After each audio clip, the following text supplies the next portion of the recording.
Checkity check, check, check, check, check. Guys, it's me hosting today. Can I get another box or something? Oh, hey, that's better. That's the Linus I know. And now for the tech news. YouTube CEO Susan Wojcicki has warned video creators that the European Union's copyright directive, a wide-ranging legal proposal currently under consideration by the European Parliament, would have terrible ramifications for independent creators. Wait, what the? That's us! Yeah. Independent creators! The controversy surrounds Article 13 of the proposed legislation, which would require that all online platforms, including YouTube, that's us again, SLOWPHONE, that all online platforms automatically block content that may be copyrighted, and if a copyright violation were to occur, the platform itself would be liable rather than the user. Wojcicki writes that this would essentially force YouTube to only accept uploads from a small number of large companies, as it would be too risky to allow just anyone to upload anything as long as YouTube has to be on the hook for any legal damages. That scenario could actually destroy the independent content creator industry. Now, of course, YouTube already uses their Content ID system to address copyright infringement proactively, but the copyright directive would hold them liable to someone else, which means money lost. And there it is. It all comes down to money, doesn't it? Here I thought good old Suze, was looking out for us. I thought Susie was our friend. Yeah, well, no, I mean, she's right. This is bad for YouTube, bad for creators, and quite frankly, bad for the consumer. So let's all hope and or take action to ensure that the EU doesn't pass the proposal, at least with its current wording, when they vote on it in January. Other Google news, they're channeling the spirit of Apple. Apple's not dead. So they're channeling the soul of Apple. You can have a spirit. Yeah, that's true. Same thing. With some closed ecosystem hijinks related to wireless charging on the new Pixel 3 and Pixel 3 XL. Reports emerged yesterday that the new phones were charging at only 5 watts on third-party wireless charging pans. Pans? That's coming in the future. Just a pan, you throw all your stuff in it and it just all charges like magic. It's gonna happen. Delicious. While charging could reach 10 watts on the official Google Pixel stand. While the Qi wireless charging standard does support up to 15 watts, Google has now confirmed that the Pixel 3 and 3 XL support Qi charging, but they only support it up to 5 watts, and if you want to charge at 10, you need the Pixel stand, which uses Google's proprietary wireless charging standard, which they made specifically for these phones. Yeah, that's dumb. Yeah, and that's not even the only issue that users are having with the Pixel 3s. There's a bug preventing photos from saving correctly, complaints about excessive vibration from the speakers. Okay, I can't say I've experienced that one. And a random side notch appearing on the display. On the XL. You see, people, this is why we can't have nice things. This is what happens when you pre-order. Yeah. You did this. Can't believe it. I'm talking at Google right now, not our viewers. They didn't do this. They just enabled it. And speaking of phones and notches, these two things may soon be a thing, or two things, of the past.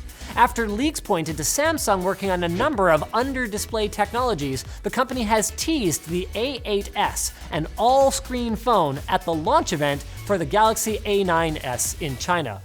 What? Those are the model numbers? Yeah, they're going backwards. I don't know why they're seemingly working backwards with their naming schemes. I mean, that's actually worse than what Apple did, going from 7 to 8 to X. Well, they're working their way down to 1. Okay, whatever. Meanwhile, Honor is teasing their Magic 2 phone, which hides the front-facing dual cameras behind a slider, and then Xiaomi's Mi Mix 3 will use a similar design. So next year, my friends, next year is gonna be the year of no notches. Yes. Yeah. Woo. And there's something in the script about ding dong, the notches. Dad, they're gonna make me sing this song. You don't want to do that? And it's time for BitQuits, brought to you by Updesk. Do you find yourself sitting a lot during the day? Well, here's some bad news. Sitting has been coined the smoking of our generation. Besides, I mean, smoking. Lots of our generation smokes.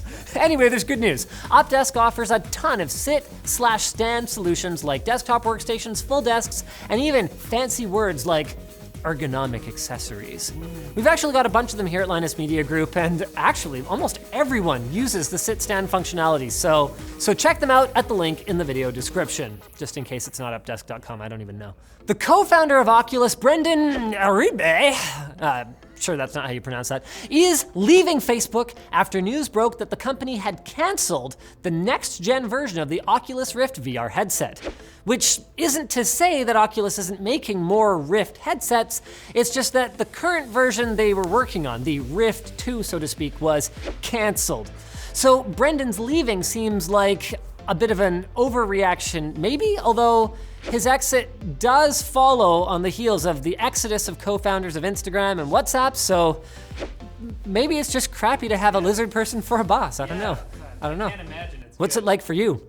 Smart glasses might be making a comeback, maybe. Well, they are if North, the company formerly known as Thalmic Labs, has anything to say about it. They're launching smart glasses called Focals that look like regular glasses instead of a bad attempt at cyborging yourself. Is cyborg a verb? I'm not sure. So. Speaking of wearables, Mobvoi has announced the $200 TicWatch Classic 2, or C2. Take your pick. It runs Google's Wear OS now instead of their own Android-based system, with NFC included, but it's running the last-gen Snapdragon Wear 2100 chip, making it still probably one of the best Android smartwatches out there, but that's not really saying something. Wow, it's a slow news day.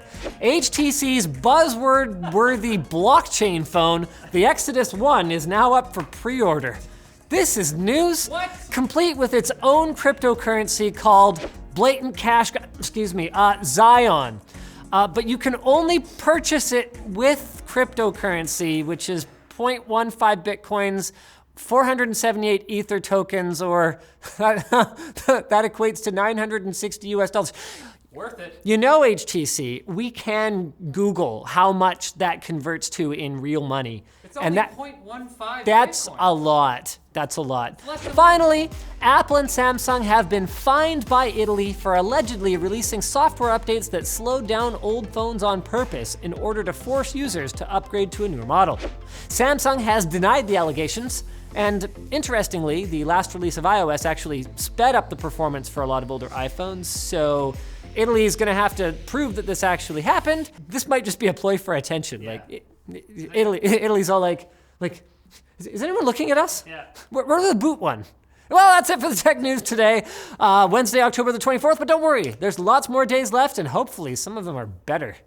That was boring. What? That's terrible What's news. the main news? Crypto phone? No, Are you for real? one quick bit. Yep. I mean, well, the main news, like the first news topic was just awful. What do you want It from was me? depressing. Yeah, well- This show's supposed to be fun. It is fun. I didn't have fun. Hey,